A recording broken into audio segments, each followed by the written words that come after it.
But what I want to talk about today is a concept called mentoring. So, the concept of mentoring. As a young child being born into the world, God gives you parents, man. He gives you parents in order to, if they're good parents, in order to help guide you and help you grow and to take care of you and shelter you until you're ready to take on bigger responsibilities on your own. So you're like a bird in a nest, right? You don't know how to fly. So the bird brings you food, it brings you worms and it feeds you, right? Until you nourish yourself enough and you get to a certain point where you can start flying on your own. So a lot of young people want to just go experiment in relationships and have no clue, no understanding of what a good guy even is, or what they even want, what they even desire in a man. So this is a big mistake, man. There's some people who can give you wise counsel, and you may not want to hear it. It may be the truth. It may be told you in a way that it hurts, and you're like, I don't want to listen to that. I want to avoid that. I'm not going to pay attention to that because it's not telling me what I want to hear. And that's a problem, because a lot of teenagers, a lot of people in general, don't want to listen to people tell them things that they should hear. They want you to sugarcoat it, right? They want you to deliver that perfect thing that they're going in the right direction, and everything is honky-dory and it'll work out in the end. Even though you're with some jerk, some guy that ain't about nothing, that's just using you, and you already understand these things, but the person tells you the truth and just takes the blinders off of you, but you can't stand to see it for yourself. Even though you already know. That's the problem, you already know.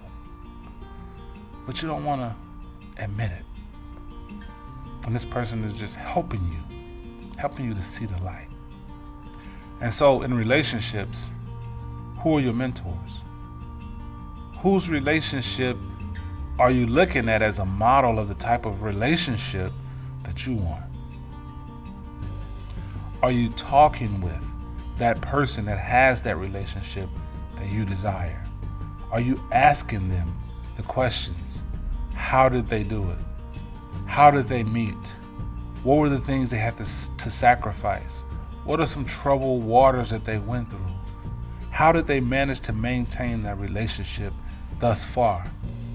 What are they planning in their relationship in the future? What are they working towards? What's the vision of that relationship? What mistakes did you make along the way? What should I avoid? It may be very revealing to you. How did you know he was the one? How long did you date? Any of these questions can be answered for you, and the person would love to talk about these things. And you can use that, not as an exact roadmap to get from point A to Z for your own relationship, but as a overall guide, a compass to lead you in the right direction. Instead of walking around in circles being dizzy and just lost in the wilderness, at least you have a compass to get you out, to get you in the right direction, in the general direction. Find somebody who you look up to and that you could ask questions to, and that can give you some advice. And if you trust that person, find somebody you trust, somebody that you think is intelligent, somebody that has a relationship that you aspire to be in, and ask him. And if you're in a relationship and you're still not quite sure, or you want to have questions about how to make it better, go ask them what did they do and what advice that they will give you. Don't try to figure it all out by yourself. You'll never be able to figure it all out by yourself. We've been living on this planet for millions of years, and we still struggle, men and women, in relationships and communication and ideas about what love is and all these things, right? We got all these love movies, but how many people's lives are really like that? Really? So I know this video is kind of long. I hope I didn't bore you, and I hope you keep tuning in.